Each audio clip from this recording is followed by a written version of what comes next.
조직신학에서 여러분들이 우리가 제일 먼저 다뤄야 될 게 오늘 교회의 도덕적 타락의 근본 원인, 잘못된 구원론이라고 써진 거 있죠? 그걸 보십시다. 이게 굉장히 중요한 겁니다. 이번 학기가 구원론과 기독론을 다루는데 핵심이에요. 그래서 우리가 이 지금 구원론이 뭐가 잘못됐는가? 사람들은 잘못된 것조차를 몰라요. 많은 교회들에서 요즘은 이제 구원론이 잘못됐다고 자성의 소리가 일어났고 많이들 이제 돌아온 사람들이 있고 지금도 돌아오고 있습니다만은 우리가 이걸 빨리빨리 공부해서 체계화시키고 확실히 저기를 한 다음에 널리 전해야 될 사명이 있어요. 아까 우리가 민족중흥의 역사적 사명이 아니라 바른 구원론의 전파의 역사적 사명을 띠고 이 땅에 태어났어요. 따라서 합시다. 우리는 크게 해요. 우리는 바른 구원론의 전파의 사명을 띠고 어떤 사명이에요? 역사적인 사명, 시대적인 사명을 띠고 이 땅에 태어났습니다. 할렐루야. 예. 그래서 먼저 우리가 오늘날 교회가 타락했다. 세상 사람들로부터 너나 잘해라. 응? 너희들은 오히려 나만 또 못하다 하고 무슨 소리를 듣고 있어요? 치탄의 소리를 듣고 있어요.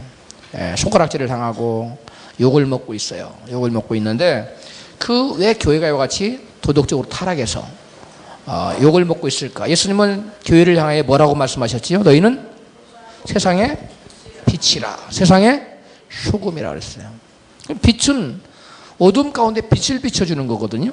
그런데 교회가 오히려 세상에 더 어둠을 조장하는 그러한 결과를 가져온다는 거예요. 그래서 오늘날 왜 교회가 세상에 빛이 내지 못하고 어둠이 됐고 오히려 세상에서 버림받아서 바닥에 밟힘받고 이렇게 지탄의 대상이 되고 있는가?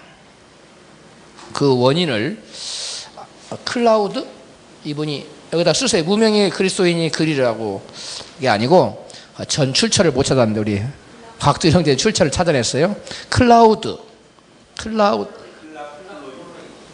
플로이드? 예, 그게 저자가 이런 사람이래요. 이것도 왜 안 나와?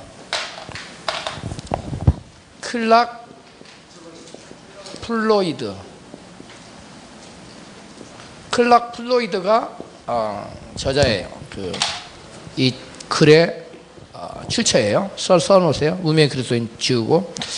자, 따라서 종교 이거 한번 우리가 같이 여러분 읽어봤지만 제가 핵심적인 것을 여러분들한테 말해야 될 테니 잘 들으세요. 다 같이 시작. 사도들과 제자들이 죽은 후 여러 세기를 지난 동안에 그리스도의 교회는 선교자 신앙에 떠나기 시작해요. 즐거우세요. 사도들이 떠난 다음에 사도들의 신앙, 주님께로부터 직접 복음을 전해드린 그 사도들의 신앙으로부터 일탈하기 시작했어요. 벗어나기 시작했어요. 그래서 마르시온 같은 사람, 그런 이단들이 바로 하기 시작했어요. 어둠과 세속이 교회 안으로 밀려오기 시작했어요. 그리고 교회는 세상에서 인기 있는 종교가 되었고 이에 따라서 교회의 가르침 또한 세상이 요구하는 대로 변질되기 시작했다. 오랜 종교 암흑 시간에 끝나갈 무렵 개혁과 붕어의 침에서 일어난 종교회개들이 생기기 시작했다.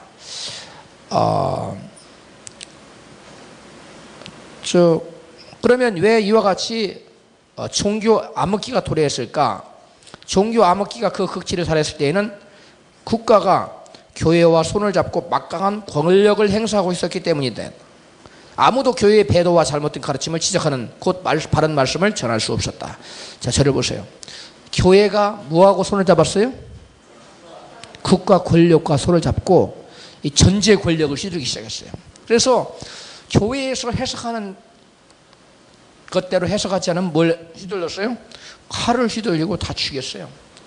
화영대에다 죽이고 칼로 죽이고 뭐 교수형으로 죽이고 수없이 사람들을 불태워 죽였기 때문에 감히 사람들이 교회에서 해석한 그 이상의 아무리 성경적이라고 여겨져도 괜히 말 한마디 잘못했다가 어떻게 돼요? 여지없이 죽으니까 아예 그런 시도 자체를 안 했던 거예요.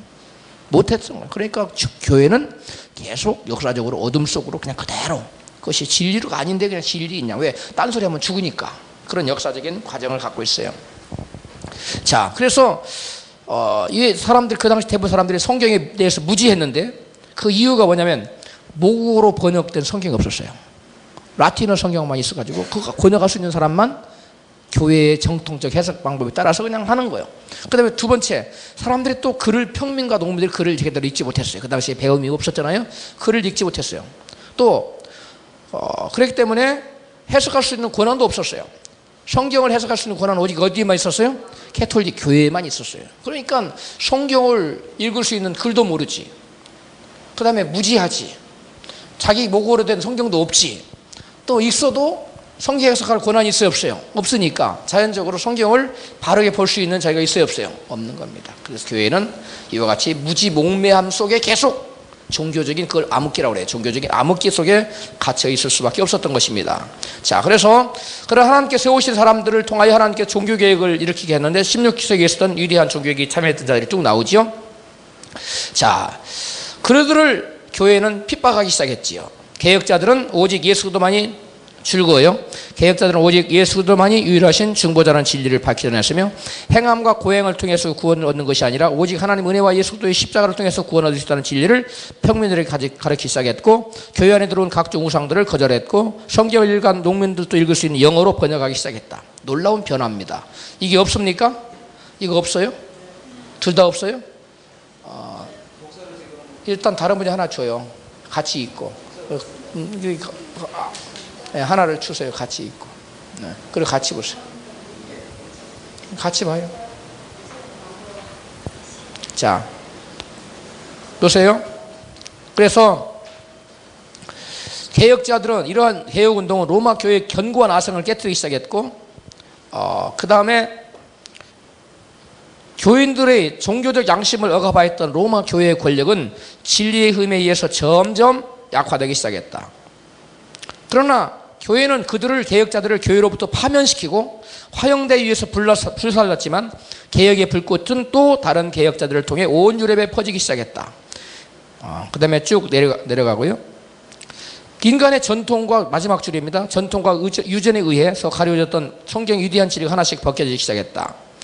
자, 마지막 패러그래프 시작. 사람들은 다 같이 읽어요. 시작. 구원을 위해서 교회의 성직자가 주는 즐거워요. 면죄부를 바라보는 대신에 그 다음에 오직 그리스도와 그분의 진리를 쳐다보도록 가르침을 받았다.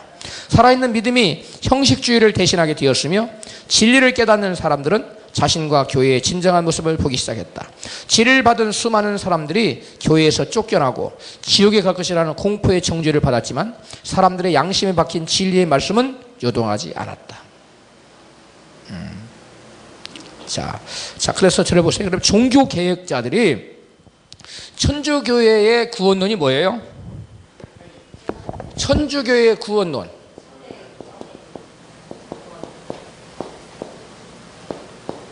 천주교회 구원론은 뭐예요? 믿음 플러스 그 다음에 뭐예요? 선행 그 다음에 플러스 고행. 이런 것을 통해서 여기 위에 이거 봐봐요. 이런 것을 통해서 그들은 구원받는다고 가르쳤어요. 교회가 구원의 문이 뭐예요? 교회예요. 그래, 교회에서 뭘 주면? 세례를 주면 구원받는 거예요. 천주교의 구원론입니다. 그런데 거기에 대해서 반발했어요. 그래서 여러분 파란 글씨로 자, 종교개혁의 공적과 그들의 실수 다 처음부터 읽어봐요. 시작. 전 유럽을 통하여 개혁자들이 일어나서 백성들을 오직 믿음으로 구원받는 가르침으로 인도하였다. 인간에게 구원을 가지고 오는 것은 로마 교회가 가르치는 것처럼 고행과 선행 행위가 아니라 예수와의 살아있는 관계와 경험이라는 성경적 진리를 선언하였다. 그러나 종교개혁운동의 지도자들은 로마 천주교회가 가르치는 행위 중심의 신학적 오류에 대해 반발로 복음을 설명하였기 때문에 그들이 남긴 어떤 저서에서는 행위와 순종에 대한 중요성이 믿음과 올바른 균형을 이루지 못한 아쉬운 면을 드러냈다. 자, 그 다음에 종교개혁자들의 개혁운동은 저를 보세요. 종교개혁가들의 개혁운동은 어디에 포커스가 맞춰졌어요? 로마 교회의 부패를 개혁하는 데 초점이 맞춰져 있었어요.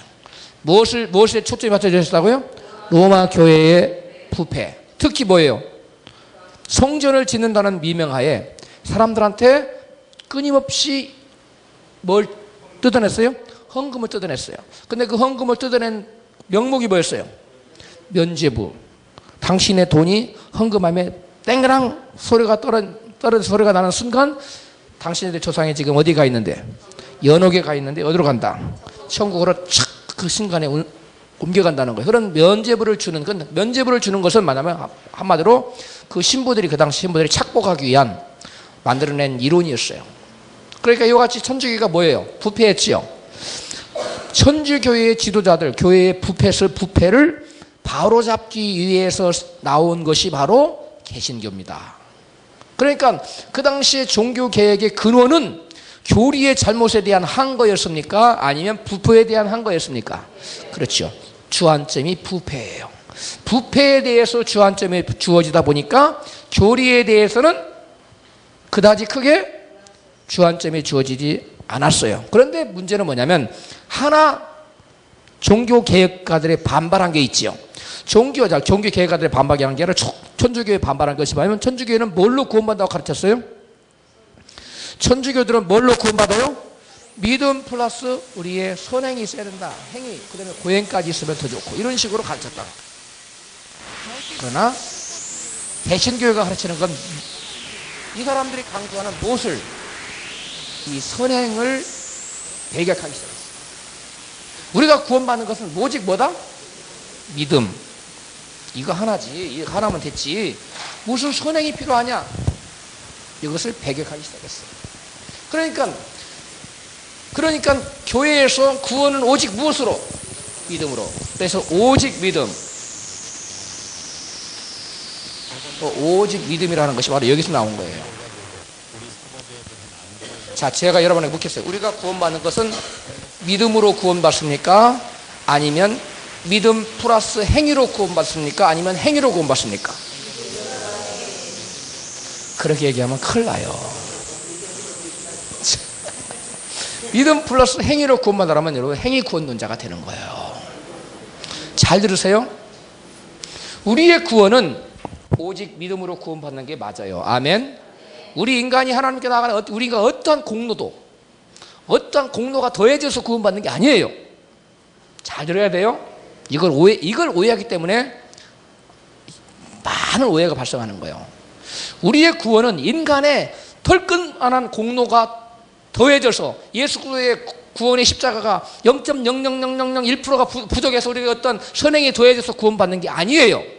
우리의 구원은 오직 예수 그리스도의 대속의 십자가를 믿는 믿음으로 구원받아요. 할렐루야.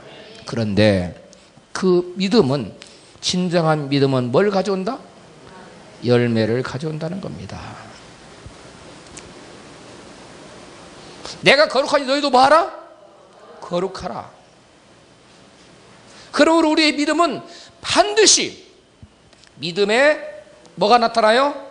열매가 나타나는데 이 믿음의 열매는 뭐예요? 착한 행실이에요. 다른 말로 선행입니다. 이게 믿음의 결과로 착한 행실이 나타나는 것이지 믿음에다가 또 선행을 플러스해서 구원받는 게 아니에요. 천주교회와 굉장히 흡사한 것 같지만 흡사해야 하네요. 전혀 다르다. 이걸 알아야 돼요. 이걸 오해하기 때문에 세계 교회가 지금 헤매고 있는 겁니다. 이걸 어거스틴 때부터 헤매기 시작한 거예요. 그래서 예수님께서 너희가 마태복음 7장 19절 착한 행실에 아름다운 열매 맺지 못한 나무마다 찍어 던지라 했고, 마태복음 5장 3절에 세례 요한이 좋은 열매 맺지 나무마다 찍어 던진다 했고, 그래서 전부 다 믿으면 반드시 그 믿음에 따라서 뭐가 나타난다? 열매가 나타난다. 그 열매를 우리는 뭘로 말한다? 착한 행실로 나타나요. 이거 다른 말로 뭐예요? 거룩한 삶이에요. 조금 고상한 얘기를 하면 거룩한 삶이에요. 거룩. 우리가 예수를 믿습니다. 주님을 영접하는 순간 하나님께서 우리에게 칭의를 허락하세요. 그래, 너는 의롭다. 그렇지만 칭의로서 구원이 완성되는 게 아니에요. 칭의 열매를 맺어야 돼요. 이게 뭐예요? 거룩이에요. 성화예요. 이 칭의만으로 구원받는 게 아니에요. 이것이 바로 야고보서에 나타나요. 한번 가봐요. 야고보서 어느 분이 야고보서 몇 장 몇 절인 찾아서 크게 읽어요. 야고보에 가면 이것이 나타나요. 우리의 야고보서 또 어디가 어딘지 몰라가지고 헤매는 분이 야고보서 2장이에요.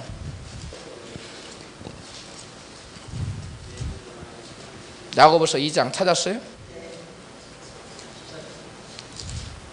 몇 절이에요 그건?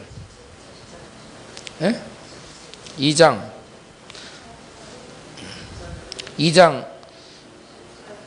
22절부터 2장 21절부터 20절부터 보면 더 좋겠네요. 시작. 아하 허탄한 사람아 행함이 없는 믿음이 헛것인 줄 아느냐. 그래 열매 없는 믿음이 헛것이라는 거예요. 그 다음에 21절 시작. 우리 조상 아브라함이 그 아들 이삭을 제사에 드릴 때에 행함으로 따심을 얻은 것이 아니냐. 보라 내가 보거니와 믿음이 그의 행함과 함께 일하고 행함으로 믿음이 온전케 되었느니라. 저를 보세요. 행함으로 열매로 그 믿음이 뭐예요? 여기로 봐요. 행함으로 그 믿음이 뭐 됐어요? 온전케 되었다는 거예요. 열매로 그 믿음을 뭐 했다는 거예요? 입증했다는 거예요. 이해가십니까? 그러니까 우리의 믿음은 아브라함이 의롭다함을 받은 거 믿음으로 의롭다함 받았는데 믿음 그 자체만으로 된 것이 아니라는 거예요. 그 믿음이 의롭다함 받은 것은 열매로 나타났을 때예요. 야고보 사도 하는 얘기 제가 그대로 하는 겁니다. 그 아브라함의 믿음이 행함이 있는 믿음이 드러났을 때 하나님은 그를 의롭다 인정했다는 거예요. 무슨 말 이해갑니까? 그 아브라함의 믿음은 아브라함 믿는 하나님 칭의를 허락했어요. 그러나 그것이 온전케 되면 뭘로? 순종으로 거룩하게 됐을 때, 열매를 맺었을 때, 순종으로 그 믿음을 입증했을 때 거룩하게 인정되었다는 거, 의로 인정을 받았다는 거예요. 무슨 말 이해갑니까? 그 다음에 말씀 보세요. 23절 시작. 이에 경에 기록된 바 아브라함이 하나님을 믿으니 이것을 의로 여기셨다는 말씀이 응하였고 뭘로? 행함으로. 아브라함 하나님 믿으니 이를 의로 여기셨다. 어디 나와요? 창세기 15장? 큰일 났네. 5절 6절에 나오잖아요. 아브라함의 이를 믿음에 이를 저의 의로 여기시고 이 신청이가 거기 나오잖아요. 크게 한번 읽어봐요. 시작. 창세기 5장 6절 15장 6절 시작. 아브라함이 이를 믿음에 여호와께서 이를 그의 의로 여기시고 아브라함이 믿었다는 거예요. 그런데 그 의가 아브라함 하나님 믿으니 이것을 의로 여기셨다는 말씀 응하였고 뭘로 응했다는 거예요? 행함으로. 22절의 말씀을 이것이 뭐예요? 이것이 시작하는 거 봐. 행함이에요. 행함. 22절에 나타나는 행함. 그래서 대명사 디스 이것으로 받았어요. 무슨 말 이해갑니까? 이해 가요 안 가요? 그래서 24절 시작. 이로 보건대 사람이 행함으로 의롭다 하심을 받고 믿음으로만 아니니라. 저를 보세요. 의롭다함을 받는 것은 아브라함이 믿었을 때 하나님 의롭다 했어요. 그것으로 끝난 게 아니라는 거예요. 이것만으로 완성된 게 아니라는 거예요. 시작이라는 거 이거는. 의의 시작. 따라서 하세요. 칭의는 크게 해요. 칭의는 의로움의 시작이고 거룩은 의로움의 과정이요 마침이다. 아멘. 그 의의 완성은 거룩에서 되는 거예요. 열매로 나타나야 돼요. 여러분 씨 뿌리는 비유에서도 보면 농부가 씨를 뿌릴 때 씨를 거두고자 함이에요. 열매를 거두고자 함이에요. 꽃을 피우고자 함이에요. 잎을 거두기 위함이에요. 열매를 거두고자 함이잖아요. 그래서 나중에 좋은 땅에 씨앗 뿌려진 씨앗만 30배와 60배와 100배의 열매를 맺었느니라 하잖아요. 그래요 안 그래요? 그렇지요. 열매, 하나님이 우리 인간을 농사 짓는 거예요. 농사를 짓는데 예수 그리스도라는 씨앗을 뿌려서 수많은 열매를 거두는 거예요. 예수는 씨앗이에요. 어떤 씨앗이에요? 생명의 씨앗이에요. 그래서 하나님의 미랄 땅에 떨어 죽으면 많은 열매를 맺고 떨어져 죽지 아니하면 하늘 그대로 있으면 하늘 그대로 있으리라. 할렐루야. 예수는 생명의 씨앗으로 하늘의 미랄 땅에 떨어 죽은 거, 십자가에 죽은 거예요. 죽음으로 말미암아 생명의 씨앗, 즉 말씀의 씨앗이 뿌려졌어요. 예수 그리스도가 말씀의 씨앗을 우리 심령 속에 뿌려져서 그 생명의 씨앗이 자라서 우리가 또 다른 예수 그리스도와 같은 인격과 예수 그리스도와 같은 성품과 예수 그리스도와 같은 믿음을 가지고 다시금 똑같은 예수 그리스도와 같은 모습의 존재가 나타나면 이것이 하나님께서 이것을 뭘로 보는 거예요? 열매로 보는 거예요. 무슨 말 이해갑니까? 근데 그렇지 않고 예수를 믿는다고 하는데 예수와 달라. 행동하는 짓이 다 사탄, 저의 아비 마귀 욕심을 따르는다. 성경에 나와 있지요? 사탄이 하는 짓을 그대로 하는 거예요. 자기 유익을 위해 순간순간 거짓말하고 남에게 속이고 사기치고 남 가슴을 아프게 하고 남을 힘들게 하고 막 이런 못된 짓만 골라가면서 하네. 사탄은 그런 짓을 하고 사는 사람이 누구 열매를 맺은 거예요? 의의 열매를 맺은 거예요? 죄의 열매를 맺은 거예요? 죄의 열매를, 죄의 종. 그러니까 죄의 열매로 그건 죄의 종이 되는 거예요. 그래서 사망이 이루고, 아까 로마서 봤죠? 6장에 그렇죠? 순종의 종으로 무슨 열매? 의의 열매를 맺고. 무슨 말이에요? 갑니까? 그러니까 우리가 열매를 맺지 않으면 결단코 그 누구도 하나님과 상관이 없어요. 근데 오늘날 대부분 교회에서 근데 뭐만 하면 구원한다고? 입술로만 믿습니다 한번 하면 끝나버리는 거야. 이 세상이 이것처럼 쉽고 이것처럼 속편하고 이것처럼 막사로 되는, 그러니까 오히려 세상 사람들은 죄 짓는 걸 두려워해. 벌 받지 이렇게 생각해. 근데 예수를 가짜로 믿는 사람들은 그런 것도 없어. 양심도 다 전당포에 맡겨버리고, 죄를 마음대로 져도 예수님이 다 해결했다는 거예요. 그리고 막 죄를 짓네. 그래서 세상 사람들 그때 저것들은 가만히 보니까 나와는 또 못하네. 온갖 죄를 짓고 교회 가서 입만 나불나불 거리면 다 죄를 받는다는 용서 안 받으러, 이게 이해가 안 가는 거예요. 이해가. 무슨 말 이해 갑니까?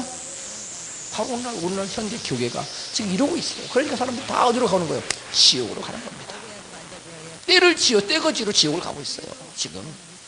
그걸 알아야 돼요. 여러분, 저와 여러분이 관념적으로 생각으로만 예수 믿는 사람들은 반드시 지옥의 올무, 죄의 올무에 거쳐서 그대로 사망길로 가는 거예요. 그래서 성경이 뭐라고 그러냐면 자기만 천국 안 들어간 것이 아니라 자기도 천국 안 들어가고 못 들어가는 거잖아. 응? 지금 천국문이 통과해야 되는 제가 다 천국 앞에 지켜서 가지고 다 못 들어가게 막고 있어요. 이것이 오늘날 소위 말해서 거짓 선지자들이에요. 잘못된 구원론을 전파하는 사람들이에요. 잘못된 구원론을 가지면요 거의 100이면 99가 지옥으로 가게 돼 있어요. 왜? 하나님이 다 용서의 하나님, 사랑의 하나님, 다 죄를 덮어주신 하나님, 은혜는 다 그냥 모든 거 덮는 건 줄 알고 다 덮어주는데 무슨 아무렇게 살아 덮었는데 뭘 자기를 절제하고 경건의 연습이 필요하고 경건의 훈련이 왜 필요하고 자기를 희생하고 자기를 구원할 때 부인할 필요가 뭐가 있고 그런 이유가 있어요 없어요? 그런 모든 이유들이 삭제돼 버리기 때문에 설교를 들어도 한 귀로 듣고 한 귀로 흘리고 자기를 부인하지 않아요. 자기 십자가를 부인해요. 십자가, 자기를 부인해야 돼. 십자가를 부인해. 그것이 바로 오늘날 잘못된 구원론에 도취된 사람들이에요. 우리 형제 중에 하나 천연석 형제 있잖아요. 우리 천연석이 참 귀해요. 이 잘못된 구원론을 투쟁하고 있어요. 제 책을 읽고 세미나를 듣고 계속 하고 그렇게 전해도 안 받아들인다는 거예요. 그래도 형제님 너 주변에 전하면 안 받아들이죠? 바른 구원론 전하면 이상하다 그러죠? 네. 왜? 쇠뇌됐거든. 쇠뇌돼 있어요.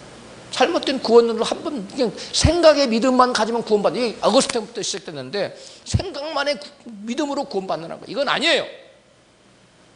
성경 어디를 보세요. 전체 구구절절히 열매 없는 건 다 가짜라고 그러지. 그래서 예수님이 모아서 알곡은 어디에? 곳간에. 쭉정이는 모아서 어디에?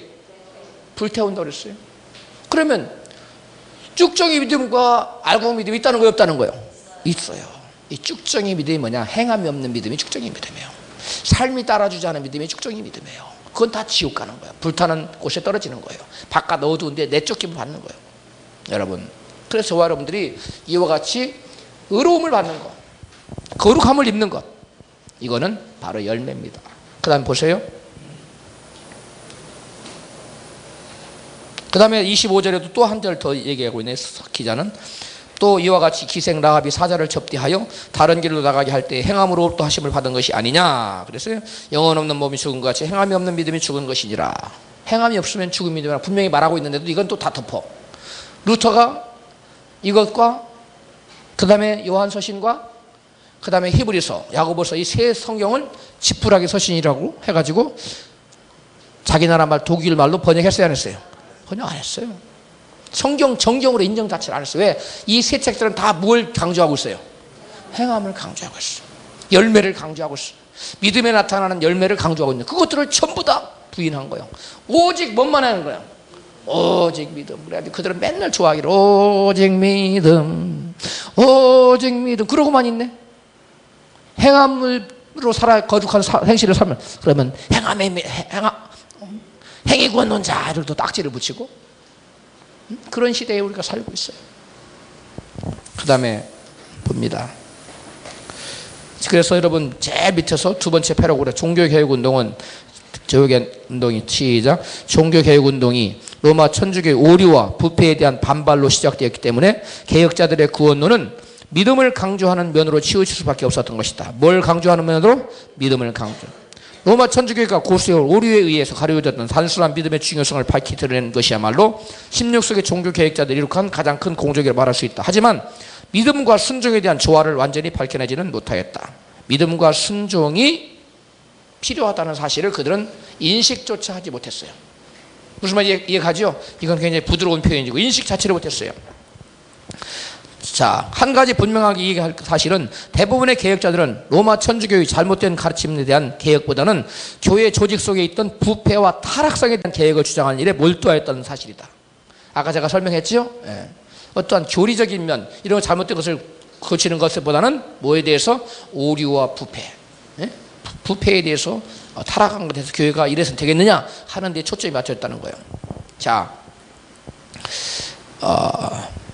그 다음에 밝아지는 빛과 개신교의 거절. 그러나 1700년대에 이르러 시작. 하나님께서는 그리스도 교회에 또 하나 위대한 개혁자를 보내셨다. 그의 이름은 요한 웨슬레다. 요한 웨슬레는 구원은 오직 예수 그리스도를 믿는 믿음을 통해서만 가능하다고 설명하였다. 그는 순종과 선한 행실은 참된 믿음을 가진 그리스도의 마땅히 맡게 될 열매라고 가르치는 성화를 가르쳤다. 아멘. 이게 바로 요한 웨슬레의 위대한 점이에요. 그래서 영국을 타락하게 하는 영국을 건진 자가 바로 요한 웨슬레입니다. 그 당시 수없이 핍박을 받았지만 요한 웨슬레는 이와 같이 열매 맺는 신앙, 거룩한 삶을 강조하고 바로 순종이 없는 믿음은 가짜 믿음이라는 것을 밝혀낸 사람입니다. 그 다음에 쭉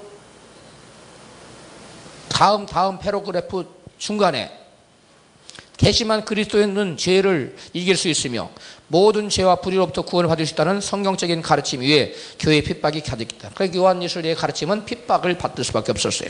백성들의 발길을 파멸의 길로부터 거룩함의 길로 인도하는 사람들에 대해서 교회의 조직적인 박해가 가해졌다. 저를 보세요. 그래서 요한 웨슬레의 그러한 가르침은 그 당시에 환영받았어요? 배척받았어요? 교회로부터 배척받았어요.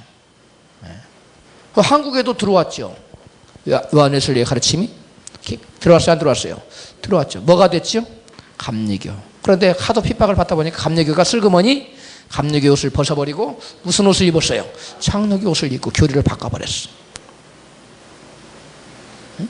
자, 저를 보세요. 제가 이거 좀 보면 장로교가 있고 그 다음에 이게 칼빈이즘, 그 다음에 무슨 주의죠? 알미니안이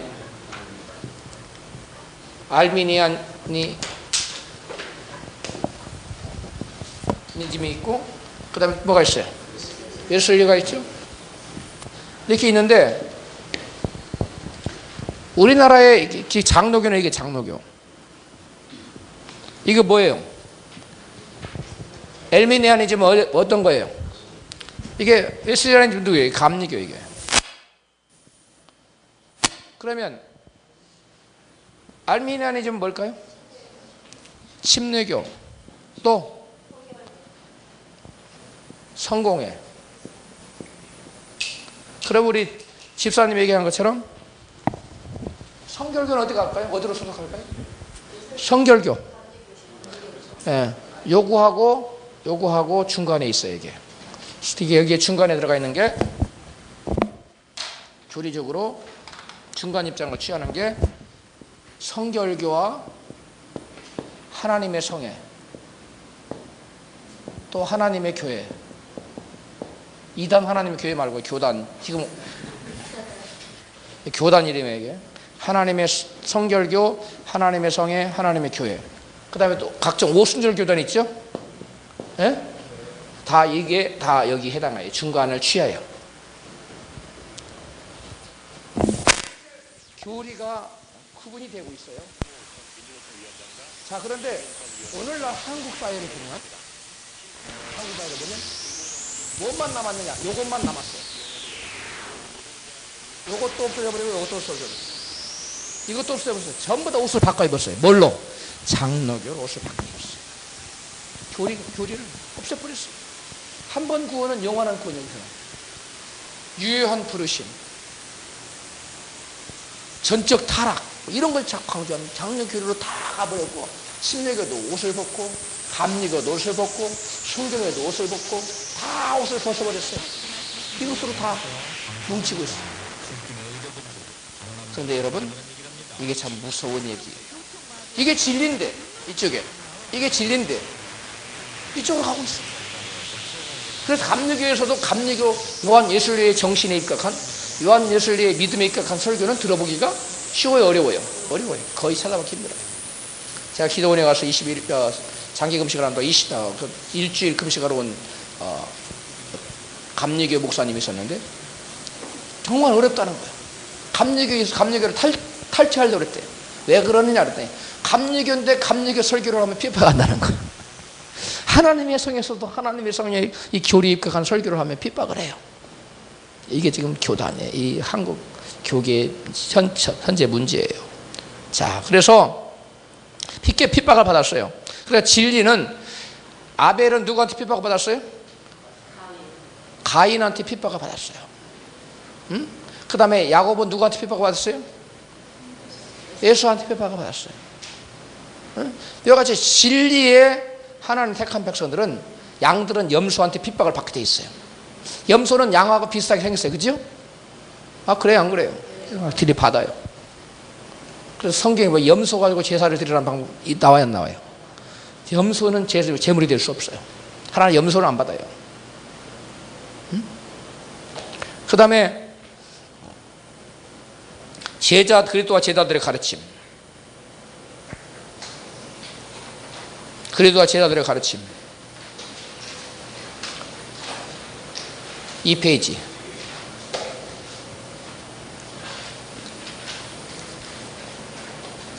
거기 보면은 율법을 지키야 구원받느냐. 율법주의에 묶여있던 그 당시의 사람들에게 예수님께서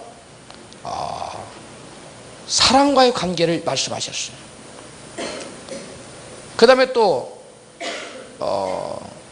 예수님은 율법을 버린 사람들에게 너희가 나를 사랑하면 나의 계명을 지키라고 말씀했어요. 그 다음에 3페이지 가봐요. 그런데 계명을 버리고 사랑만을 강조하는, 계명을 무시하는 그 영지주의가 나타났어요. 하나님께서 구원하는 영이기 때문에 육은 어떻게 살아도 죄를 상관없다, 이렇게 하는 영지주의가 나타나. 거기에 반발로 요한이 바로 저서로 그것을 반박했어요. 저를 아노라 하고 그의 계명을 지키지 않은 자는 거짓말하는 자. 이게 누구를 염두에 둔 거예요? 마르시온과 같은 그런 영지주의자들, 그런 자들을, 이원론을 주장한 사람들에 대한 반발로 이런 글을 쓴 거예요. 진리가 그 속에 있지 아니하고 그랬어요. 그의 계명을 지키지 않는 자는 거짓말하는 자예요. 진리가 그 속에 있지 않는 자라고 그랬어요. 자, 그 다음에 교회가 신학적인, 소속화돼서 신학적인 순수함을 잃어버렸어요. 그 다음에 쭉 넘어가면 16세기의 종교개혁가들은, 세 번째 파라그래프 찾았어요? 같이 읽어요. 시작. 16세기의 종교개혁자들은 로마 천주교에 행한 이주의 구원론을 반박하기 위해서 믿음을 강조했던 것은 사실이지만 십자명의 권위를 여전히 인정하였었다. 그러다가 17세기에 와서 요한 예술년은 거룩한 열매를 강조함으로써 하나님의 법의 권위를 한층 높이고 믿음과 순종의 균형을 이루려고 노력하였다. 그러나 요즘에는 십계명에 대한 미묘한 오류들이 기독교에 들어와서 하나님 율법에 대한 충성심을 흔들어 놓았다. 그리하여 계명에 대한 순종과 율법의 중요성을 강조하는 사람들은 율법주의자로 몰리는 지경까지 이르렀다. 아이러니컬하게도 예수는 당시에 완전히 반대되는 현상이 벌어졌다. 아멘. 예수님 당시에는 완전히 율법을 지켜야 된다고 그랬고, 또 최근에는 율법이 뭐하다? 필요 없다. 은혜 시대다. 우리가 구원받는 건 은혜로 받는 것이지 율법으로 받는 것이 아니다. 행함으로 받는 것이 아니다 해가지고 무엇을 폐기하려고 들어요? 율법을 폐기하려고. 이걸 율법 폐기론자라고 그래요.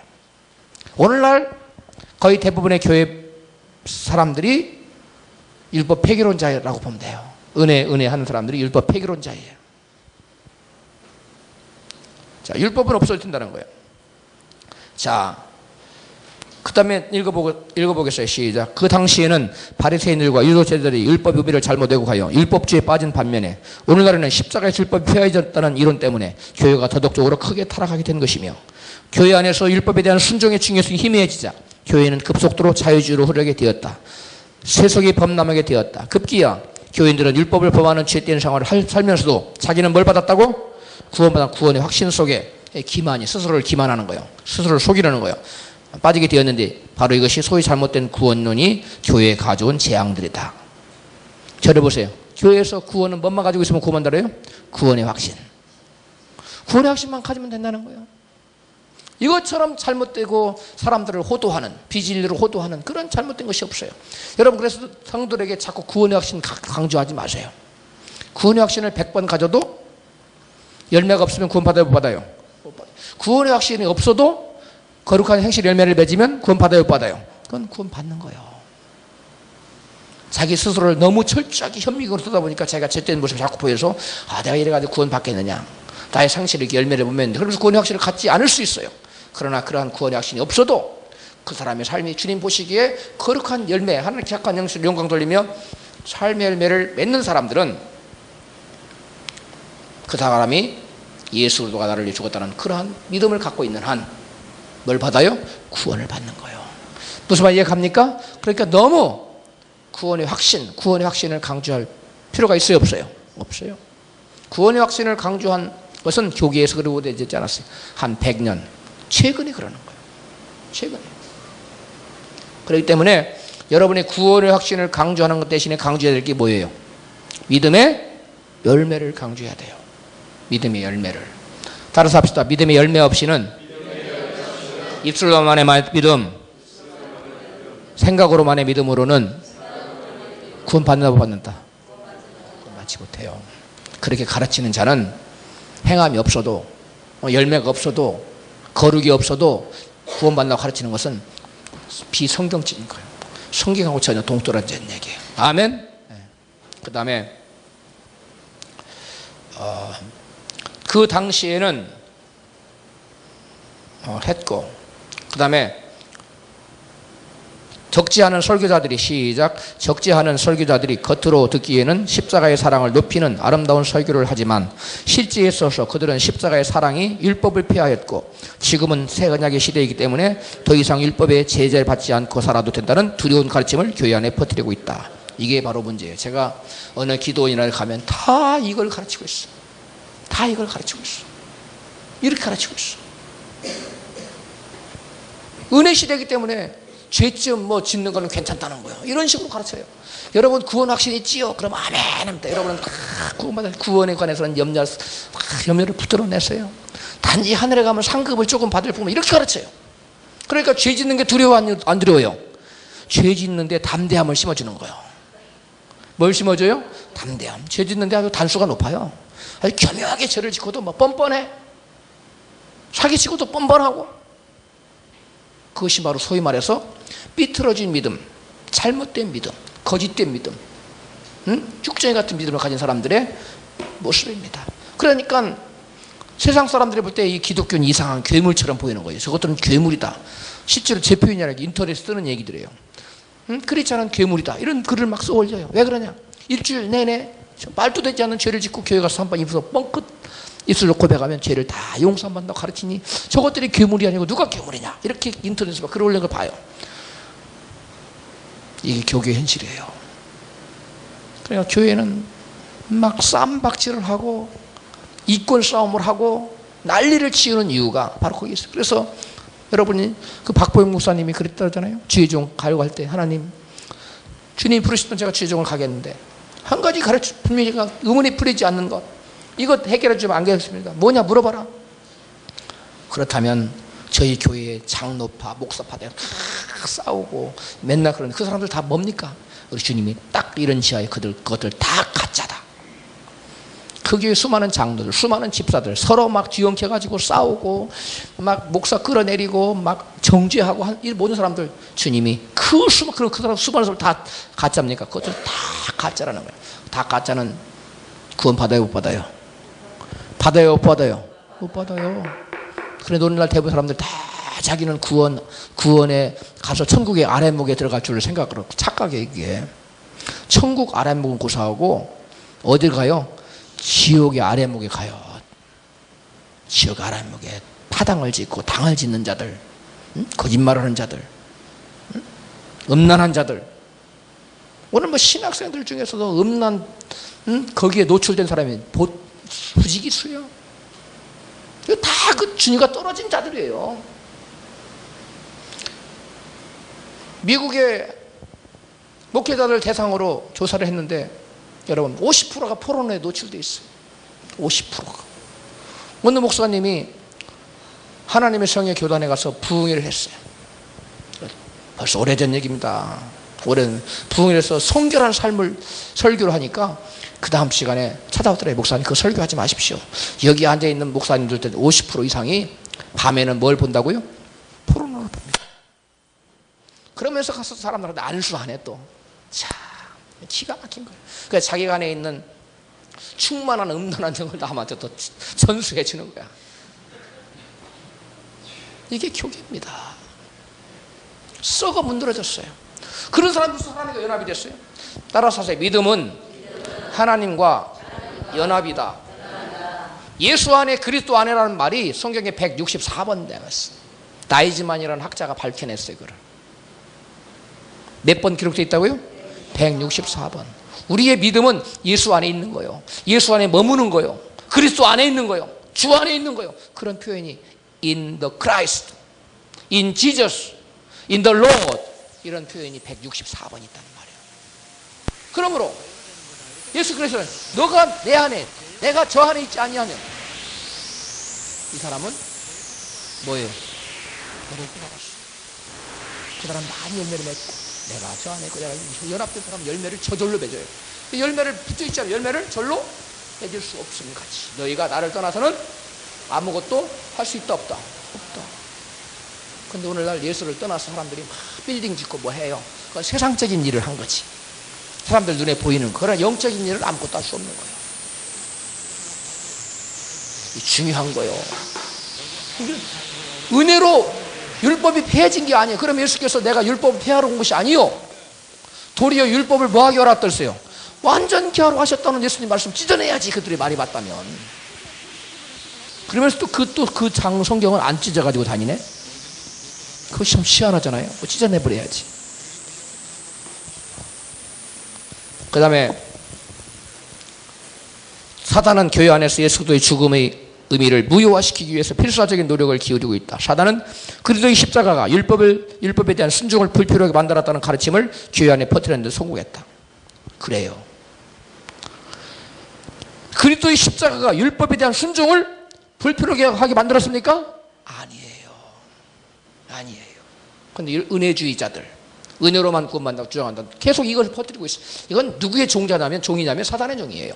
계속 그것만 강조하는 거예요. 그것 들은 사람들은 살판 났네.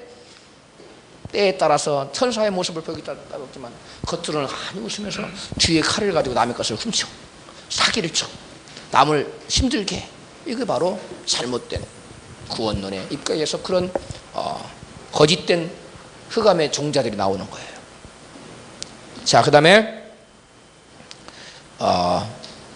그러나 십자가는 율법을 범한 사람들의 죄 때문에 생긴 것이라는 사실을 이해해야 된다. 십자가는 왜 생겼어요? 율법을 범한 사람들을 위해서 죄 때문에 생긴 거예요. 하나님의 율법을 범하는 것은 곧 죄의 사망. 따라서 하세요. 죄의 값은 사망. 이 로마서는 누구에게 전한 편지요? 바울이?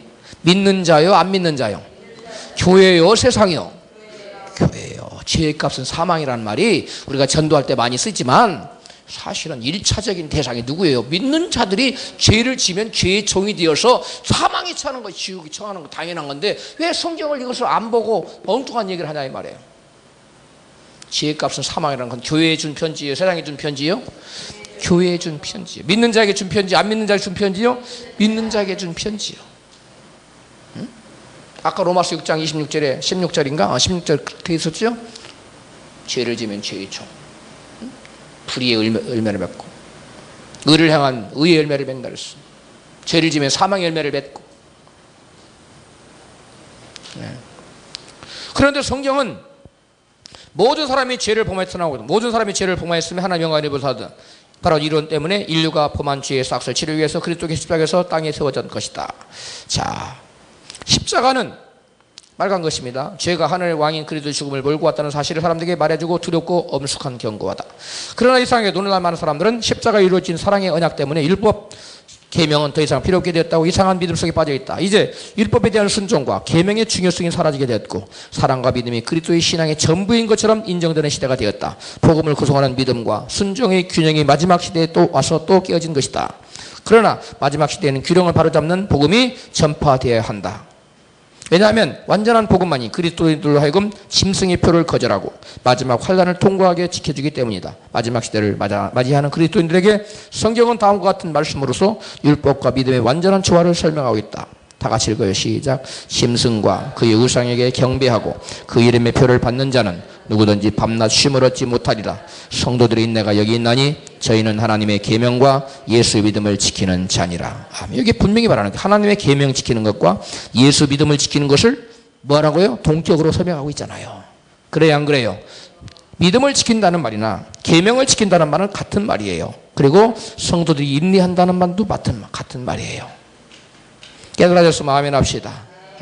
자, 우리가 왜 바른 성경적 구원론을 공부해야 되는지 알아야 되는지를 이 사람이 저를 대신해서 잘 써놨어요. 저는 이런 글 안 써도 돼요. 이렇게 써놓은 사람이 있으니까. 그 다음에 이제 우리가 넘어가는데 어떤 책을 보냐면 구원과 성화라는 책을 보겠습니다. 김창조 선생 제가 좀 앉을 거예요. 좀 허리가 좀 구원과 성화라는 책을 펴면 페이지 읽어오라는 부분 있죠? 페이지 20페이지. 구원과 성화. 오늘 받았어요? 그래, 책을 펴세요. 구원과 성화라는 책이 있을 거예요. 재본한 것에 구원과 성화 첫 번째 첫 페이지 나올 거야. 그거 책을 하나 저를 줘봐야 제가 어딘지를 볼 수 있겠네.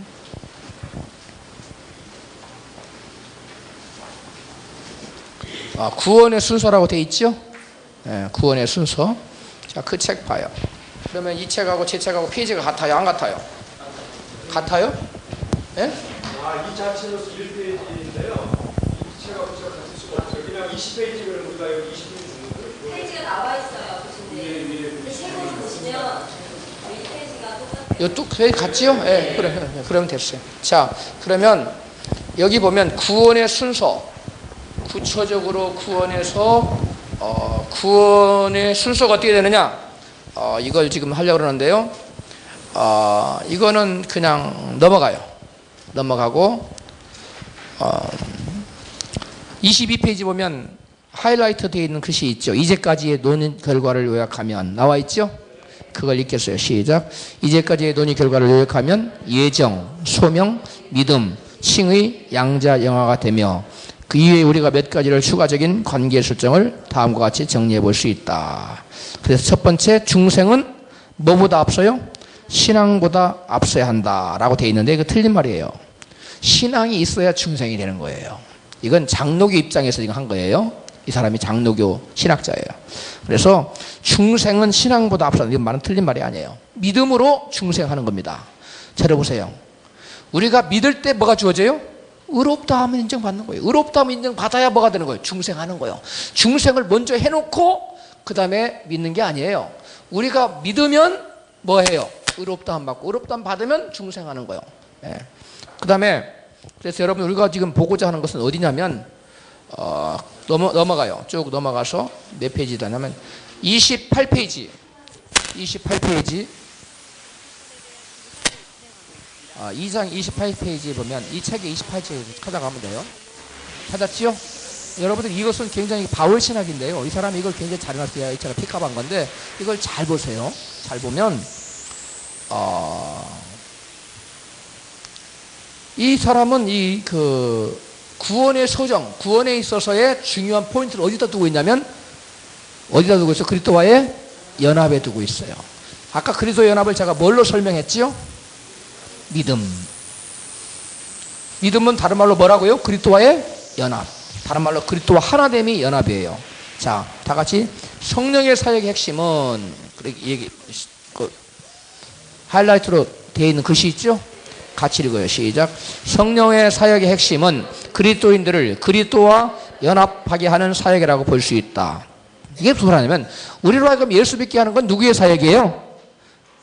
예수님의, 성령님의 사역이지. 성령님이 우리에게 오셔서 조명해 하시고 믿게 하시고 도와주는 일들은 누가 하셔요? 성령님이 하셔요. 그러니까 그리스도에게 연합케 하는 사역이라는 말은 다른 말로 예수를 믿게 하는 사역이에요. 예수를 믿게 하는 것은 성령님이 도와주시는 거예요. 그런데 예수 성령님이 아무 도와줘도 내가 그것을 받아들이지 않고 배격해버리면 돼야 안 돼요? 안 되는 거예요. 그래 우리가 우리에게 자유의지를 하나님 주셨기 때문에 하나님 우리를 심판할 수 있어요?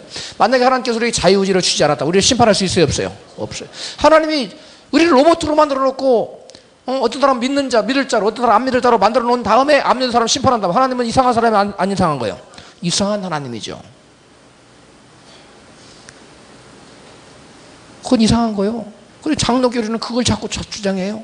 누구는 영원전에 구원받을 자로 택했다.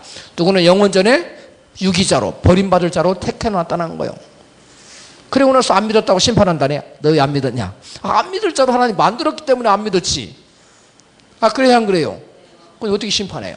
하나님은 공의의 하나님이 아니라 어떤 하나님이 되어버리는 거예요? 졸지에 불의의 하나님이 되어버리는 거예요.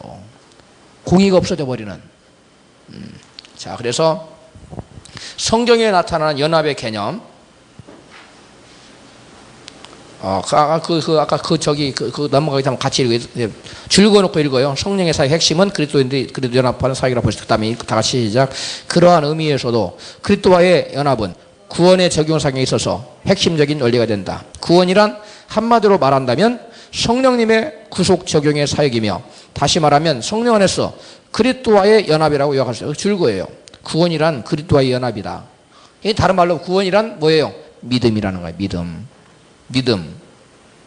구원론에서 논의되는 모든 영적 축복들은 바로 그 연합의 함축적인 내용들에 대한 나열과 분석 및 설명이 되는 것이다. 여기 성령 안에서 그리스도와 연합, 요한복음 15장 4절 5절 써놓으세요.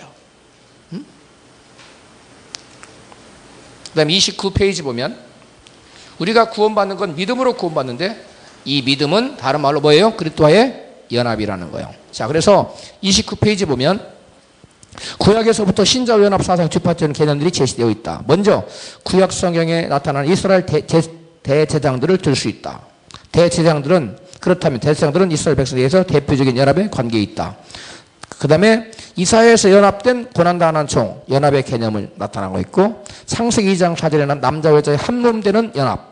부부관계의 신학에서 사도 바울의 가르침에 의하면 바로 그리스도와 교회의 연합을 상징해 주는 것이다.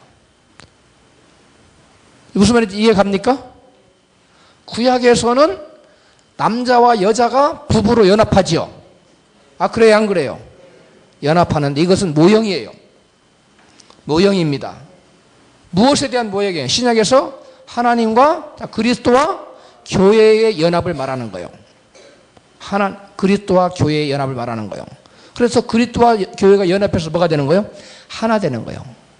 믿음을 말하는 거예요. 믿음의 관계로. 저를 보세요. 자, 창세기에 보면 하나님께서 아담을 뭐 해요? 깊이 뭐 하게 해요? 잠들게 해요. 예수님은 어린아이가 죽었다 그러니까 아니다. 잔다 얘가. 뭐 한다고요? 잔다. 사람들이 비웃었어요. 예수님이 달리다금 일어나라. 그러니까 죽은 자가 살아났어요. 그래 안 그래요? 그랬지요? 그 다음에 나사로가 무덤 속에 있는데 사람들 죽었다. 그러니까 내가 지금 깨우러 간다 그랬어요. 제자들은 진짜 진짜 잠자는 줄 알았어요. 예수님은 잠자는 거야? 뭐라는 거예요? 죽음을 가리킨 거예요. 나사로가 그냥 죽었다가 내가 깨우러 간다. 근데 아담을 하나님께서 뭐 했어요?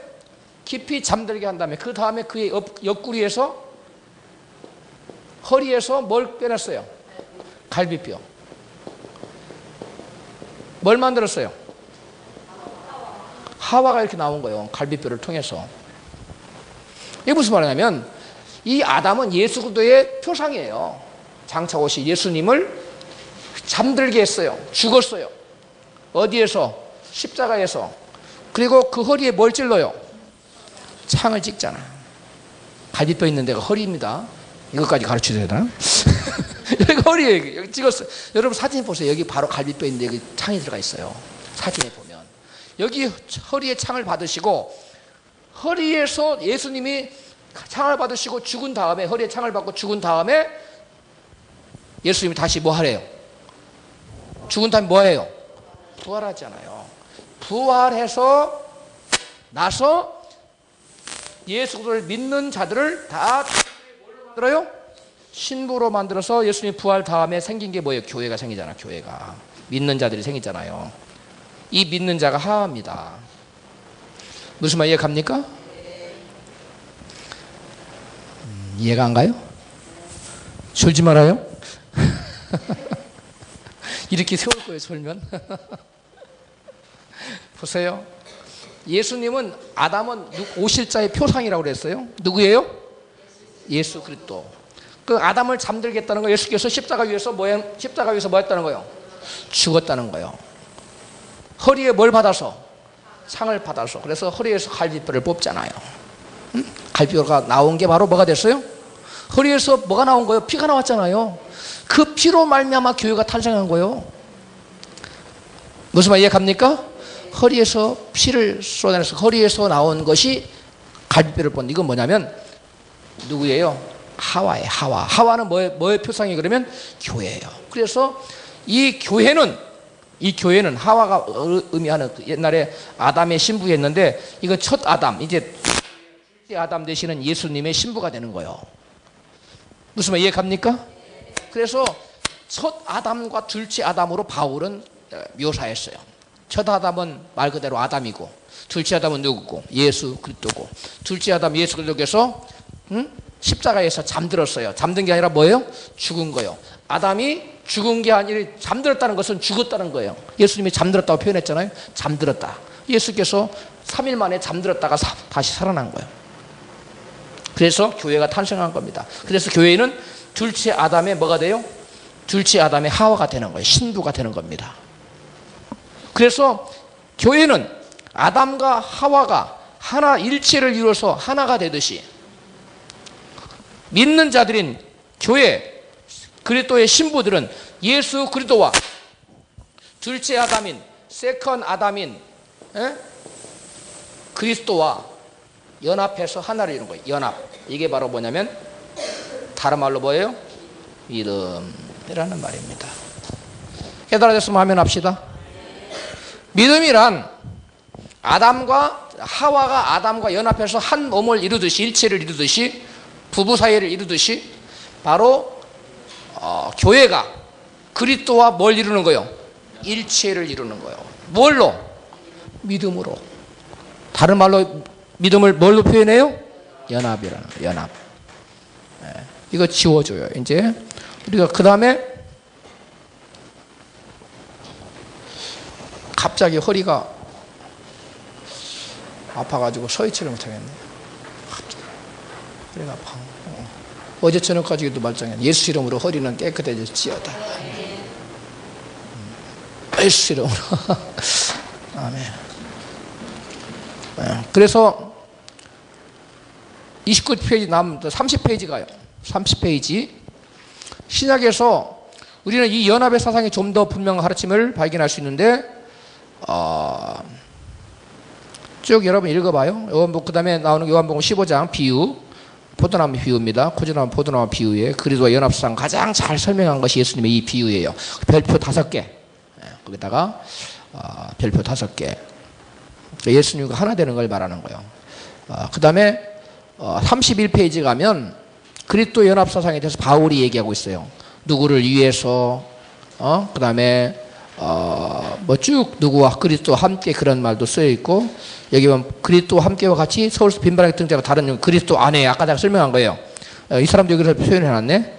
그리스도 안에라는 문구를 쓸 수 있다. 또한 바울서에서 나타나는 그리스도와의 연합을 설명해 주는 중요한 요인으로 주 안에 혹은 그 안에라는 유사한 표현과 함께 바울서 책에 164번 나와. 이 164번 나오는 것은 바이스만이라는 다이즈만이라는 학자가 이거 밝혀냈어요. In the Christ, in Jesus, 이런 말들 다 연합을 나타내는 말들에 넘겨요. 그 다음에 여러분 다 읽어왔죠 이 부분? 다시 리턴했어요? 그래서 이 부분을 집에 가서 읽어봐야 돼요. 또 한번 제가 지금 여러분 읽어온 것을 가정하고 막 강의를 해나가기 때문에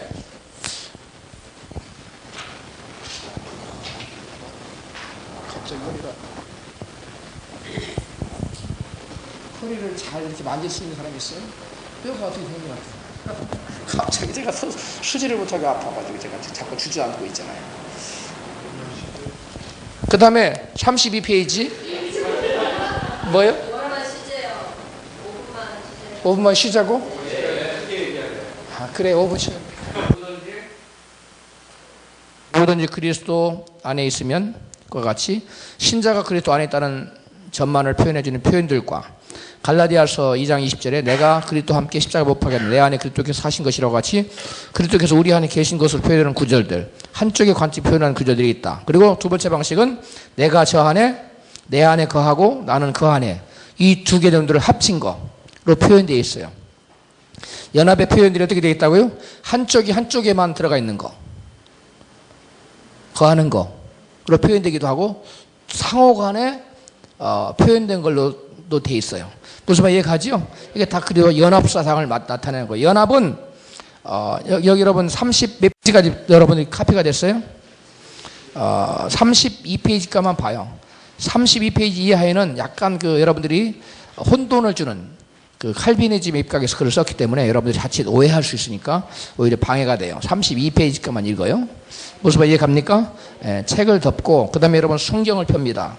성경을 보면 이 시간에는 몇 시간까지 강의해요? 1시 반? 예? 1시간 반? 1시 반?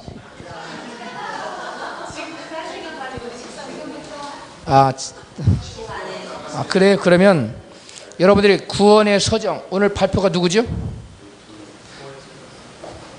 전사님? 뭐죠? 그리고 여기는 그거 해요 발표. 다음 시간에 이거 창조의 서정을 하는데 제가 여기에 좀 빼먹은 게 있어요. 제가 이거를 다시 애드해서 다시 올릴 거예요. 무슨 말 이해갑니까? 구원의 서정 이 도표를 지금 올리지 말고 제가 오늘 저녁이나 하면 내일쯤 출력해서 볼 수 있어요. 다음 주간에 이걸 구원의 서정을 할 테니까 오늘은 발표자 곽두일 형제님 나와서 그거 발표하고 마치도록 딱 시간이 됐네. 여기까지 하고 나오세요. 예, 다음 주에 나오세요.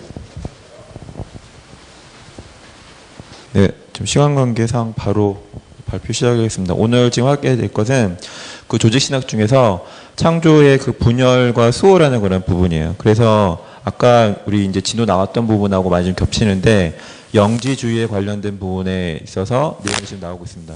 영지주의에서는요 가장 기본적인 컨셉이 이제 이원론이에요. 이원론이라 가지고 이제 사단이 우리가 이제 제대로 된 진리를 알지 못하게끔 만드는 거다라고 돼 있고요. 그래서 이 영지주의에 대한 핵심 다시 한번 확인하기 위해서 이원론 이렇게 빈칸 한번 채우시면 되겠고 이제 이거에 대한 원료가 어디 있느냐? 페르시아의 뭐 선악의 이원론이나 플라톤의 영육의 이원론 혹은 뭐 기독교의 적대적 이원론 이런 것들이 다 혼합된 것이 그 이원론이라고 나와 있습니다. 그래서 그 이원론 같은 경우에는 지금 뭐라고 주장하냐면 저희가 알고 있는 거는 이제 하나님 한 분이신데 이거를 이제 둘로 나눠요. 이원론이기 때문에. 그러니까 세상의 모든 어떤 원리를 두 가지로 놓고서 보는 겁니다. 네, 그래서 이제 그 하나님을 두 개로 나눠서 영적인 부분을 만드는 지구의 신이 있고 그 다음에 어떤 육적인 면, 또 물질을 만드는 저급한 신이 있어요. 이렇게 두 가지가 이제 서로 대립해서 선악이나 뭐 빛과 어둠, 영육 이런 것들이 만들어지게 된다라고 주장을 합니다. 그래서 이제 요게 관련해 가지고 이제 이 지구의 신은 선한 영, 창조의 신, 창조의 신이라는 게 딱 느낌은 좋지만 창조라는 게 근데 이 창조라는 건 물질 세계를 창조한 거기 때문에 저급한 신이 만들었다라고 주장을 해요. 이 이원론에서는. 그래서 이 창조의 신이 만든 육체, 이 몸은 악한 것이다라고 지금 이야기를 합니다. 그래서 이제 이거에 근거를 해가지고 영과 육 자체는 서로 충돌하고 대립하는 거다. 함께 연합할 수 없다라고 지금 내용을 이야기하고 따라서 이 선한 영 같은 경우에는 육체랑 결합하지 않는다. 그래서 영이 육체랑 결합하는 거는 뭐 영이 타락해가지고 육체가 갇힌 것이다. 그래서 예수님이 육체로 임하신 것을 믿지 않게 된 거예요. 이해되시나요? 예. 그래서 네. 성경에서 여러분들이 중요한 것이 하나 뭐냐면 그리스도의 그 육으로 부인한 것을 그리스도께서 육으로 임하신 것을 부인한 자마다 거짓말한다라고 사도 요한이 얘기하고 있죠. 누구를 염두에 둔 거예요? 바로 저와 같은 영지주의자인데 영지주의 이론에 의하면 그리스도가 육체로 임하는 건 있을 수 있어요? 없어요? 없어요. 그건 그리스도 종교니까 영지주의 그런 줄 알아요. 그것이 바로 거짓 가르침이다라고 사도 바울이 요한일서에서 강력하게 주장하고 있는 겁니다. 네. 네. 그래서 이 이원론자들의 그 생각에 나오는 구원은 인간이 육의 속박에서 벗어나는 것이다라고 지금 이야기를 합니다. 그리고 이제 이원성하고 이원론이 다른데 성경에서는 이원성을 주장을 하고 이제 이원론자들은 말 그대로 이게 듀얼리즘 주장합니다. 어떤 차이느냐? 이원론자들은 유일하신 하나님을 분열시켜요. 그래서 이제 그 서로 두 신이 아까 말씀드렸던 영적인 면 그리고 육적인 면을 관장하는 두 개신이 서로 대립한다. 근데 성경에서의 그 하나님은 뭐다? 영과 육 두 근원이 오직 한 하나님에서 나온 거다라고 지금 이야기를 하고 있고 그 다음에 이 이원론에서는 육을 평가절하하고 아예 제거하고자 합니다. 하지만 성경에서는 육 자체도 하나님 만드신 거기 때문에 선한 것이다. 하나님 창조하신 모든 건 선하다라고 지금 주장을 하고 있고요. 그 다음에 세 번째, 이원론자들은 육에서 영으로 나아가는 과정을 철저하게 이제 파괴합니다. 왜냐하면 육하고 영이 같이 하는 것은 불가능하기 때문에 그래서 육을 제거시키자. 그래야지 영이 구원받는다라고 이야기를 하고 있지만 우리가 믿는 이제 성경에서는 육은 영을 향해서 성장하고 완성된다. 그래서 이제 영하고 일체해가지고 통합시킨다. 이렇게 나와 있고요. 네 번째로 또 이원론에서는 뭘 이야기하느냐?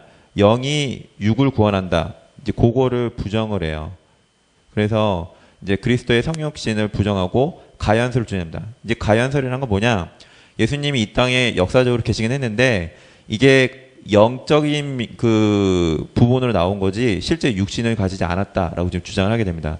하지만 이제 우리가 믿는 성경에서는 이 영이신 예수님이 말 그대로 화육하셨다고 그랬죠. 이게 성육신 하셨고 내려오신 거예요. 그래서 이 육체를 갖추신 예수님이 이 완성의 본을 보이고 그리고 이제 육을 구원하시려고 기꺼이 죽으셨다라고 보면 되겠고 다섯 번째 육체가 가지고 있는 어떤 회복, 완성을 부정합니다. 그러니까 이원론은 일단은 그 물질이나 육체는 다 부정을 하는 거예요. 예. 이렇게 해가지고 다섯 가지 이원성과 이원론을 한번 구별해 보았고 영지주의자 면에서는 이제 아까 계속 언급되었던 마르시온 전에 케린투스라는 사람이 있는데 저희가 이제 이쪽 영지주의 공부할 때 그 알렉산드리아에서 공부한 친구들이 많이 좀 나와요. 그러니까 봤더니 플라톤, 필로, 뭐 판테누스, 클레멘트, 오리겐 이런 식으로 계보가 이어졌습니다. 이때 이제 케린투스라는 사람은 이 필로한테서 이제 배웠다라고 이제 교재에서 지금 말을 하고 있어요. 그래서 이 케린투스는 뭐라냐? 영지주의 이원론 아까 말씀드렸던 요걸 갖고서 이제 구약의 창조가 제2의 하나님 아니면 저급한 천사가 만들었다라고 지금 이야기를 합니다.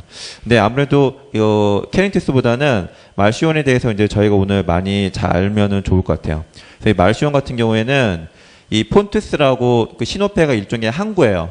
항구기 때문에 그 폰투스는 나라고 거기서 이제 시노페라는 지역의 감독의 아들입니다. 그러니까 당시 그 교회 감독의 아들이니까 나름대로 오늘 따지면 이제 목사님의 아들인 거죠. 그래서 그리고 이게 이제 한국이기 때문에 그 집안이 좀 많이 부유했던 것 같습니다. 그래서 부자고, 그리고 이제 아버지도 이제 신실하시고 했는데, 교회로부터 이렇게, 기독교를 개종하고 있다가 추방을 당하는데, 왜 추방을 당하느냐? 당시 이 마르시온이 다니던 교회의 처녀를 건드렸나 봐요, 이 친구가. 건드리고, 거기서 또 플러스로, 이제 이 교회 감독이 아버지니까 그냥 무마하고 넘어가고자 했지만은, 마르시온 자체가 가지고 있는 사상이 굉장히 이제 건전하지 못해갖고, 아버지가 굉장히 고민하다가, 결론적으로 추방하게 됐다라는 그런 그 의견이 있습니다. 예. 그래서 추방당한 다음에 마르시온 공동체를 만들어요, 본인이. 만들고서 이제 만들었는데 이게 굉장히 세가 커졌기 때문에 정통교회를 위협할 정도로 확장이 됩니다. 어느 정도로 나오느냐? 이제 나름대로 좀 똑똑했던 것 같아요. 그러니까 저희가 지금 보고 있는 구약 신약의 개념을 최초로 착안한 사람이고, 그리고 이제 부정적인 의미로서의 조직 신학자입니다. 최초에. 왜냐면은 이제 이 마르시온이 본인의 주장을 그 명확하게 하고자 하기 위해서 말 그대로 뭐 구원론이니 뭐니 이런 것들을 다 만들어내거든요. 교회에서는 그 기존 그 정통 교회에서는 하지 않은 일들을 먼저 시작을 합니다. 예. 그래서 이제 마르시온이 이 사람도 영지주의이기 때문에 복음을 이원론의 관점으로 이제 해석을 했습니다. 그러니까 하나님은 영의 하나님이고 이제 육체는 저급한 창조의 하나님이 만들었다라고 해가지고, 그래서 이제 구약의 하나님은 이제 창조하신 창조주 하나님이시잖아요. 그래서 구약의 하나님을 완전히 폄하하고 부정을 해버려요. 그래서 이제 이 사람 마르시온 공동체에서 드려진 예배에서는 구약의 내용을 다 제거를 합니다. 예. 그리고 이제 총체적인 분열이 나와 있는데 어떤 부분에 있어서 그러냐? 이제 뭐 구약하고 신약을 나눠버리고요. 그래서 구약을 인정하지 않고, 율법과 복음에 있어서 율법을 인정하지 않고, 또 영과 육에 있어서 육을 이제 인정하지 않아요. 그래서 모든 사물을 그냥 다 이원론으로 나눠버리는 겁니다. 그래서 이 최초의 조직신학, 아까 말씀드렸던 교회에서 최초로 창조론이나 신론 이런 것들을 이제 마르시온이 주장을 했고, 그저 정교한 작업을 했는데, 아까 이제 구약을 인정하지 않았다고 했잖아요. 구약을 왜 인정하지 않았는가? 창조의 신, 그러니까 육체를 만드는 창조의 신이 저급한 신이라고 그 이원론적으로 봤기 때문에, 그래서 구약을 인정하지 않고 이제 바울의 10개 서신하고 이제 수정된 마가복음 사용해가지고 본인만의 경전을 만들어냅니다. 예. 근데 이제 이때가 신구약 개념이 없던 시절이었기 때문에 최초의 정경화 작업을 한 사람이라고 지금 저희가 지금 평가를 하고 있는 거고요. 덕분에 이 마르시온 덕분에 이제 그 기독교인 사람들이 더욱더 정경화 작업을 이제 그 서두를 수 있는 그런 동기가 부여됐고, 그 다음에 율법과 복음의 관계를 파괴했는데, 이제 어떻게 오냐? 이제 영지주의적 관점에서 이제 복음을 안 보고 율법하고 복음을 이렇게 대립시켜 버려요. 근데 이제 복음을 극단적으로 강조하는 그 이유가 뭐냐? 여기 아랫부분에서 제가 이제 말씀드릴게요. 요거는 좀 겹치기 때문에. 그리고 마르시온의 순복음은 뭐냐? 영지를 통해서가 아니고, 이제 영지주의이긴 한데 영지를 통해서가 아니고, 하나님의 자비의 용서를 구하는 사람은 누구나 복음으로 구원을 받을 수 있다. 굉장히 좀 복음적이잖아요. 그죠? 그러니까 행위가 일절 제거된 오직 믿음만의 구원을 주장하기 시작합니다. 이게 바로 이제 오늘날 대부분의 그 소위 복음주의 교회가 주장하는 구원하고 굉장히 일치하죠. 예. 여기서 우리가 주목해야 될 것은 오직 믿음으로 구원받는다는 것이 어디에서 시작되냐? 마르시온이 최초예요. 이것을 정통교회에 끌어들인 사람이 누구예요? 어거스틴입니다. 원조가 누구예요? 최초의 도덕론이. 가자, 나쁜 사람. 이걸 교회에 끌어들인 사람이 어거스틴입니다. 그 다음에 그걸 발전시킨 사람이 칼빈이에요. 네. 그래서 이제 그 사람은 왜 이렇게 믿음만의 구원을 주장했는가? 아까 말씀드렸지만 본인이 다녔던 교회에 이제 어떤 처녀랑 부적절한 관계를 맺어서, 그리고 어떤 이단적인 시각을 갖게 되니까 추방을 당했는데, 이 사람은 그럼에도 불구하고 마음 가운데는 여전히 이제 믿음이 있는 거예요. 자기는 천국에 가고 싶은 소망이 있는 거예요. 그런데 교회에서 추방을 당했기 때문에 나는 구원받지 못했다는 어떤 자책감을 계속 가지고 있었던 것 같습니다. 근데 그 와중에 그 영지주의 교사인 케르도한테서 이원론에 대해서 배우게 돼요. 배웠더니 이 이원론에 따르면 나는 육체는 죄를 지은 거지만 육체랑 영은 서로 다른 거기 때문에 영은 구원받을 수 있겠구나라고 생각을 하게 됩니다. 예. 그래서 이 사람이 이제 뭐 대조라는 그런 책을 통해서도 이렇게 분열을 시켜요. 창조의 신과 지구의 신 해가지고 이제 그 마르시온이 추구했던 것은 이쪽이에요. 신약, 복음, 바울, 믿음, 그리고 영. 그런데 이렇게 분리해봤더니 본인이 죄를 저지른 그런 육과 물질은 창조의 신에 해당하는 그런 부분이기 때문에 어떤 구원적인 면하고는 상관이 없게 되거든요. 그렇게 되면은 마르시온은 이러한 이론에 따르면은 비록 본인이 교회에서 추방당했지만 구원을 받을 수 있는 거예요. 그래서 그런 마음에서 이렇게 이제 뭐 책도 쓰고 한 것 같습니다. 예. 그래서 이 인간의 육과 행위는 복음과 관계가 없고 오히려 방해가 되는 거다. 왜냐면은 이 대조의 내용을 살펴봤더니 육과 물질은 복음으로부터 반대의 입장에 처해 있거든요. 그러니까 어떻게? 이 구원이라는 건 육체 행위랑 무관하게 순수한 복음을 믿음으로써 받는 거구나. 그래서 어떻게? 나는 비록 육체의 죄를 지었으나 구원을 받을 수 있다는 거예요. 이게 이제 마르시온이 생각해낸 그런 동기가 되겠습니다. 근데 이걸 곰곰이 봤더니 이제 아까 저희 이제 수업 때도 배웠지만 대부분의 교회가 이제 장로교의 교리를 좀 취하고 있잖아요. 우리 믿음만의 교리. 그것이 이제 저희가 구원을 받고 싶은데 이제 똑바로 못 사니까. 그래서 이런 다 마음에서 이렇게 바뀐 게 아닐까. 그런 생각을 했습니다. 준비하면서. 네. 그래서 이제 마르시온의 위험성 같은 경우는 근데 지금 딱 들어봤더니 정말로 핑계대기가 굉장히 좋거든요. 예. 그래서 이런 것들이 이제 아까 우리 배웠던 뭐 어거스틴을 통해서 현재 이제 정통 교회로 넘어가게 됐다라는 거고 이거에 대한 대응책으로는 뭐가 나오느냐? 사도 요한이 이거에 대해서 이제 비판하기 시작합니다. 그래서 기독교 진리가 어떻게 전해지느냐? 예수님, 사도 요한, 폴리갑, 그 다음에 이레니우스를 전수하게 됩니다. 이제 이게 저희가 이제 추구해야 될 그런 과정인데, 그 이레니우스 같은 경우에는 어떤 친구냐, 이제 이단 논박이라는 이런 그 책을 통해서 여러 책도 썼고 했는데, 그 중에서 율법과 복음의 유기성, 그리고 뭐 창조와 구원, 이 자체가 서로 분리되는 게 아니고 동일한 한 하나님의 사역이다라는 것을 논리적으로 잘 논증을 해줘요. 예. 그래서 어떤 마르시온의 주장이 잘못되었음을 이야기를 하게 됩니다. 그리고 넘어가면 이제 사도 요한과 소아시아 신학이라는 게 있는데 사도 요한 이제 이때 AD 70년에 예루살렘이 완전 멸망하잖아요. 그래서 이제 이때 뭐 여러 가지 사도들도 다 죽어버리고 해가지고 사도 요한이 이제 도망을 갑니다. 소아시아 이제 예배소로 도망가가지고 에베소 교회 세우고 이제 7교회 세워갖고 그 공동체가 넘어가게 돼요. 그래서 여기서부터 소아시아 신학이라는 게 생기게 되고 이때 이제 사도 요한의 이제 소명이 뭐냐 쭉 나와 있는데 일단은 사도 요한만 유난히 오래 살거든요. 이제 그 이유가 뭐냐? 이게 이제 여기로 관련이 되는 것 같습니다. 어떤 거냐? 기존에는 이제 서신서만 있고 했기 때문에 복음이 완결되지 않았어요. 이제 그거를 요한이 이제 죽지 않고 쭉 있으면서 요한복음 서신, 요한계시록 만들어가지고 신약을 완성시키고 또 복음을 완결시켜서 어떤 이단의 공격에도 흔들리지 않게끔 만드는 게 이제 요한의 사명이었던 겁니다. 그래서 사도 요한의 총체적 진리라고 해가지고 쭉 나와 있는데 이제 이 부분이 아까 이제 제가 말씀드렸던 부분이었고, 네, 그렇게 해서 마무리할 수 있겠습니다. 예, 이제 시간이 딱 돼서 오늘 여기까지 한번 해보겠습니다. 감사합니다.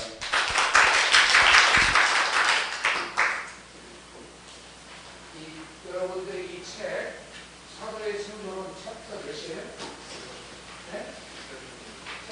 진짜. 네? 지금 여러분들이 읽은 7장이에요? 몇 페이지 그러면? 100 몇 페이지? 133, 4부터 창조와 분열의 수호 해서 쭉 지금 영지주의의 바로에 맞서서 대응한 사도 요한에 의해서 누구에게 진리가 전수돼요? 폴리갑, 순교하죠. 폴리갑의 제자가 누구냐면 이르네우스입니다. 그 다음에 나중에 이르네우스가 지난 학기를 배웠죠. 삼위일체론을 정립한 그런 학자죠. 근데 이 이르네우스의 이제 사도의 창조론을 했어야 되는데 오세경 씨가 안 했는데 그걸 먼저 했어야 돼요. 세 가지 창조론이 있었죠. 첫 번째가 뭐예요? 무슨 창조론? 완결 창조 완결론. 완결 창조론. 그게 우리가 서방 신학에서 소위 말하는 오늘날 소위 교계의 정통을 받아들이는 창조가 완전히 완결됐다. 6일 창조로 모든 창조는 끝났다. 그 다음에 또 무슨 창조가 있어요? 이원론적 창조론. 이원론 창조론은 어떤 거예요? 예? 영과 육이 분리돼서 창조됐다는 거지요. 그 다음에 세 번째 또 무슨 그건 그 다음에 통시적 창조론. 이게 바로 이레네우스가 주장하는 거예요. 근데 그 통시적 창조론은 우리 인간은 하나님께서 창조했지만 그 창조가 육일 창조로 끝나지 않았다는 거예요. 육은 창조했지만 영은 예수 그리스도의 모습까지 장성한 분량까지 성장해 나가야 된다는 거예요. 그래서 창조는 지금까지도 계속되고 있고 구원은 창조의 연속성이라는 거예요. 이것이 다음 모세국 시간에 하겠죠. 여기까지 하고 이제 특사하고 또 다음 시간이 있으니까 하는데 여러분들이 다음 주에 여러분들이 뭘 읽어와야 되냐면 쭉 뒤로 넘어가면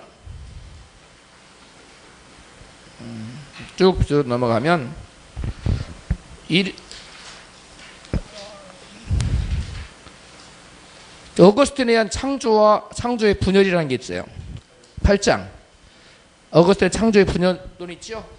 요걸 여러분이 좀 페이지가 많지만 꼭 읽어와야 돼요.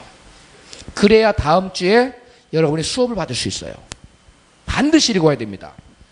페이지가 좀 많긴 해요. 그러나 이 책이 어려운 책이 아니기 때문에 금방금방 읽어져요. 금방금방. 제가 운동장에서 이렇게 걷는 거 있잖아요. 트레드밀에서 이거 걸으면서 챕터 한 두세 개씩 읽어버려요. 1시간에. 그러니까 여러분 이거 뭐 금방 읽을 거예요. 어렵지가 않아요. 한 두어 번 읽어와요. 다음 시간에 요걸 여러분 그룹 토의를 좀 할 겁니다. 그룹 토의. 그래 요거 그룹 토의를 쭉 준비해와요. 요걸 해오고 다른 숙제 있죠. 다른 숙제는 대신 웨이브 시켜줄게요. 안 해도 돼요. 네, 요것만 두 번 읽고 요것만 페이퍼 써와요. 계시록 그러니까 조직신학은 요것만 숙제예요. 그리고 제 거 이거 있죠. 이거 내려가지고 두 번 봐와요. 제가 다시 올릴 건데 이거 뭐예요? 구원의 서정에 따른 칼빈주의 알미니안 예수년주의 견해창. 이거 두 가지 호목이 두 개예요. 나머지 이 실러버스 나오는 모든 호목은 없애버리세요. 무슨 말인지 이해가지요? 그리고 다음 주에 발표자는 누구예요? 예? 아니 그건 저기고 오세호경이고. 그래요? 뭐예요? 제목이?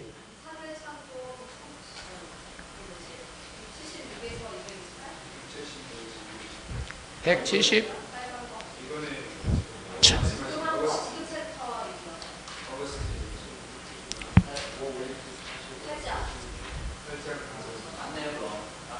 맞네? 그래 하면 돼요. 오케이? 발표를 내일 하세요. 오케이? 네, 다음 시간. 자, 여기까지 하고 우리 1분간만 기도하고 식사해요.